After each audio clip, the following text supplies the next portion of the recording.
మన వారాహి సిల్వర్ జ్యువెలరీలో అద్భుతమైన ఆఫర్స్ పొందండి మరియు కారు గెలుచుకునే గొప్ప అవకాశం. నివురుగప్పిన నిప్పులా ఉంది ఇరాన్ యుద్ధం. 2 వారాల పాటు సీజ్ ఫైర్కు ఇరాన్ అమెరికా ఒప్పందం చేసుకున్నాయి. యుద్ధంలో అమెరికా గెలిచిందని కూడా రక్షణ మంత్రి పీట్ హెగ్జెత్ అన్నారు. కాల్పుల విరమణకు ఇరాన్ కాళ్లు పట్టుకుందంటూ కూడా పీట్ హెగ్జెత్ ఒక సంచలన కామెంట్స్ చేశారు. ఆపరేషన్ ఎపిక్ ప్యూరీ సక్సెస్ అయిందంటూ పీట్ హెగ్జెత్ చెప్పాడు. ఒక ప్రెస్ మీట్లో తను ఈ వ్యాఖ్యలు చేశాడు. పద్ధతి ప్రకారం ఇరాన్ సైన్యాన్ని నాయకత్వాన్ని లేకుండా చేశామంటూ చెప్పాడు పీట్ హెగ్జెత్. ట్రంప్ పెద్ద మనసు చేసుకుని ఇరాన్ను వదిలిపెట్టారంటూ చెప్పారు. శుద్ధి చేసినటువంటి యురేనియం అప్పగించకపోతే ఇరాన్పై మళ్లీ దాడులు జరిగేటువంటి అవకాశం ఉందని కూడా కామెంట్ చేశారు. ఇటు ఇరాన్ యుద్ధంపై ట్రంప్ ఆసక్తికర వ్యాఖ్యలు చేశారు.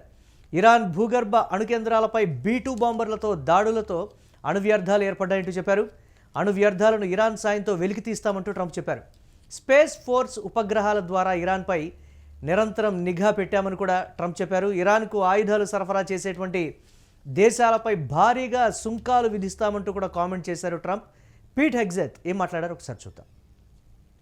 President Trump made history.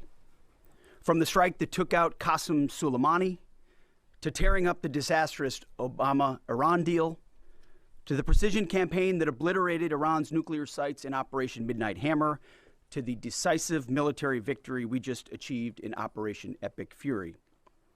No other president has shown the courage and resolve of this commander-in-chief. President Trump forged this moment.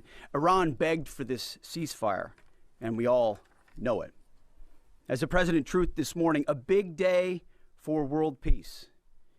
Iran wants it to happen. They've had enough.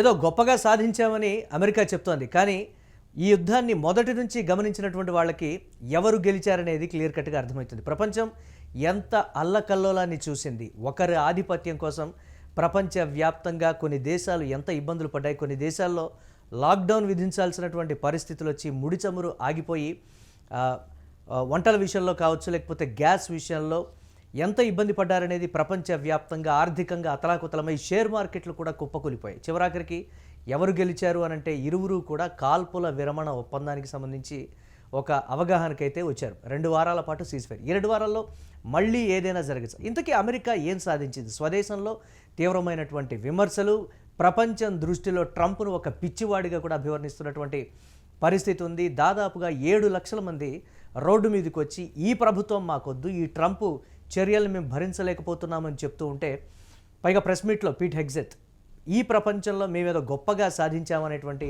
మాట కూడా చెప్తున్నారు. ఇరాన్కు ఆయుధాలు supply చేసేటువంటి దేశాల మీద సుంకాలని మరింతగా పెంచుతాం అనేటువంటి మాట చెప్తున్నారు. అంటే ముందుగా దాడి చేస్తే మాత్రమే ఇరాన్ దాడి చేసింది. సో దానికి సంబంధించి ఇరాన్ ధాటికి తట్టుకోలేక 2 దేశాలు కూడా ఎలా విలవిల్లాడిపోయాయి. గల్ఫ్ దేశాల్లో పర్టికులర్గా దుబాయ్, ఖతార్ ఇటువంటి కంట్రీస్లో కొన్ని ప్రశాంతంగా ఉండేటువంటి కంట్రీస్ అని ప్రపంచవ్యాప్తంగా అపర కుబేరులు కూడా అక్కడ ఉండేటువంటి పరిస్థితి. ఆయా దేశాలని వదిలిపెట్టి సగానికి పైగా జనాభా బయట కంట్రీస్కి వెళ్ళిపోయారు, వారి వారి స్వస్థలాలకు వెళ్ళిపోయారు. అంటే ఏం సాధించారు ఈ యుద్ధంతో అనేది అయితే పర్టికులర్గా వినిపిస్తోంది. ఈ ప్రెస్ మీట్ ద్వారా అమెరికా పిచ్చితనాన్ని మరొకసారి ఇరాన్ రెచ్చగొట్టే విధంగా కూడా పీట్ హెగ్జెత్ కామెంట్స్ ఉన్నాయని కూడా చెప్తున్నారు. రైట్, దీనికి సంబంధించి మరిన్ని అప్డేట్స్ మా కరెస్పాండెంట్ సత్య అందిస్తారు. సత్య, ఏదో ప్రపంచాన్ని గెలిచామనేటువంటి రీతిలో పీట్ హెగ్జెత్ చేసినటువంటి కామెంట్స్ ఏంటి? ఈ కామెంట్స్ని ఏ విధంగా చూడాలి? నిజంగా ఇరాన్ని మేము గెలిచాము, మా కాళ్ళు పట్టుకుందని మాట్లాడుతున్నారు అని అంటే ఎవరి కాళ్ళు ఎవరు పట్టుకున్నారో, లేకపోతే ఎవరికి తలొగ్గారనేది ప్రపంచం మొత్తం చూసినటువంటి సిచ్యువేషన్. అప్డేట్స్ ఏంటి, ఏ విధంగా చూడాలంటారు ఈ కామెంట్స్ని? ఎస్, డెఫినెట్గా గత 40 రోజులుగా యుద్ధం జరుగుతూ ఉంది. ఈ యుద్ధంలో ఈ 2 దేశాలు ఏదైతే ఇజ్రాయెల్ కావచ్చు, అలాగే ఇరాన్ కావచ్చు, వీళ్ళిద్దరు కూడా చేసుకుంటున్నటువంటి యుద్ధం ఇక్కడ కీలకంగా తన స్వలాభం కోసం, కేవలం తన ఆధిపత్యం కోసం ఇజ్రాయెల్ను ముంగడబెట్టి వెనుక చేపిస్తున్నటువంటి అమెరికా మొత్తం ప్రపంచ దేశాల ఆర్థిక వ్యవస్థను మొత్తం కూడా అతలాకుతలం చేసిన పరిస్థితి కనబడుతూ ఉంది.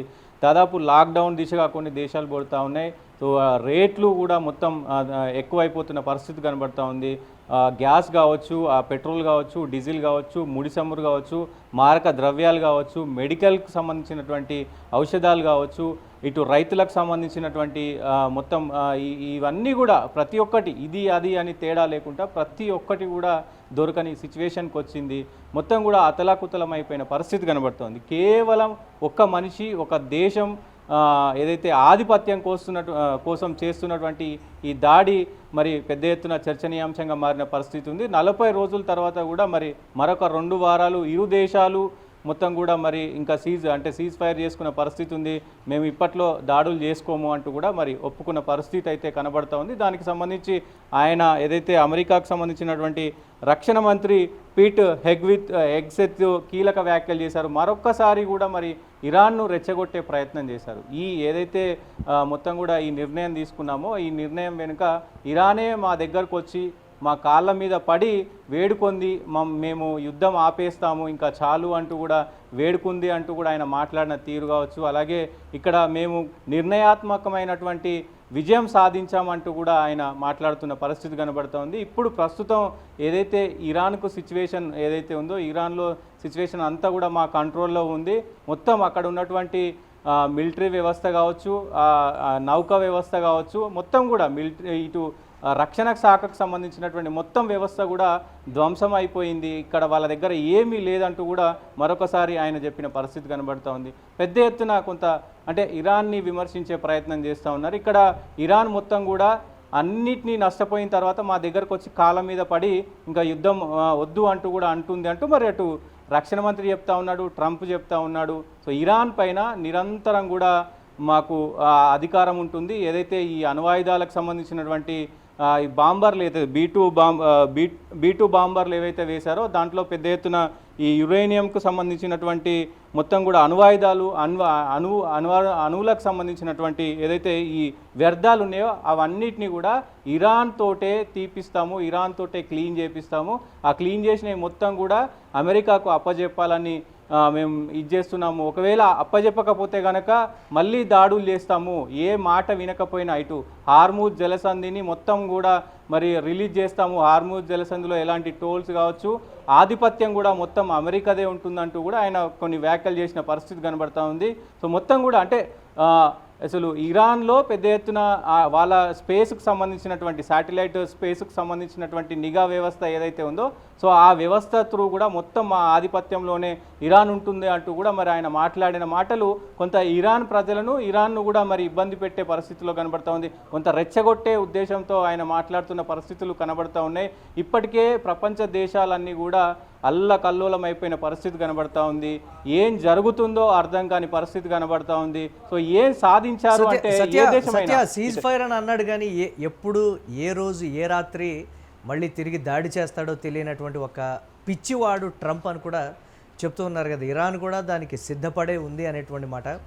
అంటే మేము అధునాతనమైనటువంటి ఆయుధ శక్తి కలిగినటువంటి ప్రపంచంలో నెంబర్ 1 దేశం అని చెప్తూనే ఇరాన్ ప్రయోగిస్తున్నటువంటి ఆయుధాలకి సతమతం అయిపోయి ఎక్కువగా ఖర్చు అయినటువంటి పరిస్థితి కూడా ఉంది కదా. ఆర్థికంగా కూడా అతలకుతలమైనప్పటికీ కూడా తామే నెగ్గామని ప్రగల్భాలు పలుకుతున్నటువంటి ఈ పరిస్థితిని దీన్ని ఎలా చూడొచ్చు అంటారు సత్యం? డెఫినెట్గా ఇప్పుడు ఆయన కూడా మేము ఇప్పటికీ సీజ్ ఫైర్ చేసింది కేవలం మేము పెట్టినటువంటి డిమాండ్లు ఏవైతే ఉన్నాయో ఆ డిమాండ్లకు అన్నీ తలొగ్గింది, ఇంకా ఇరాన్ చేసేది ఏం లేక మా దగ్గరకు వచ్చి లొంగిపోయింది అంటూ కూడా మరి వాళ్ళు వ్యాఖ్యలు చేస్తున్న పరిస్థితి కనబడుతూ ఉంది. నిజంగా ఇట్లా మరి ఈ తరుణంలో కనుక ఇరాన్ ఉంటే ఇప్పుడు ఇట్లాంటి కామెంట్ చేసిన తర్వాత ఎలాంటి చర్యలు చేయబోతుంది అనేది చర్చనీయాంశంగా మారింది. అయితే దీనికి సంబంధించి ఇరాన్ నిజంగానే మరి మొత్తం కూడా కోల్పోయిందా అంటే సో ఎక్కడ కూడా వాళ్ళు చేస్తున్నటువంటి దాడి కావచ్చు, వాళ్ళు చూపిస్తున్నటువంటి ఆ యాక్టివిటీ కావచ్చు, మొత్తం కూడా మరి చాలా యాక్టివ్గా ఉన్న పరిస్థితి కనబడుతూ ఉంది. ఒకవేళ ఇరాన్ మా మాట వినకపోతే మళ్ళీ దాడులు చేస్తామని ట్రంప్ చెప్తున్నాడు, హోంశాఖ మంత్రి చెప్తున్న పరిస్థితి కనబడుతూ ఉంది. కాబట్టి సో ఎప్పుడైనా మళ్ళీ యుద్ధం ఖచ్చితంగా ఈ బాంబులు అనేది వేసుకోవచ్చు. అమెరికా కూడా పెద్ద ఎత్తున నష్టపోయింది మురళి. ప్రధానంగా మనం ప్రపంచంలోనే అత్యాధునిక ఏదైతే ఫైటర్ జెట్స్ ఉంటాయో F-35 కావచ్చు, C-30 కావచ్చు, A-15 కావచ్చు, ఇవన్నీ కూడా వాళ్ళకి సంబంధించినటువంటి ఫ్లైట్లే అన్ని కూలిపోయిన పరిస్థితి కనబడుతుంది. ఇరాన్ ఫ్లైట్లు అక్కడొక్కటి ఇదైనవి తప్ప దాదాపు 100 కోట్లు మరి అమెరికా నష్టపోయింది, ఇజ్రాయెల్ నష్టపోయింది, గల్ఫ్ దేశాలు నష్టపోయినాయి.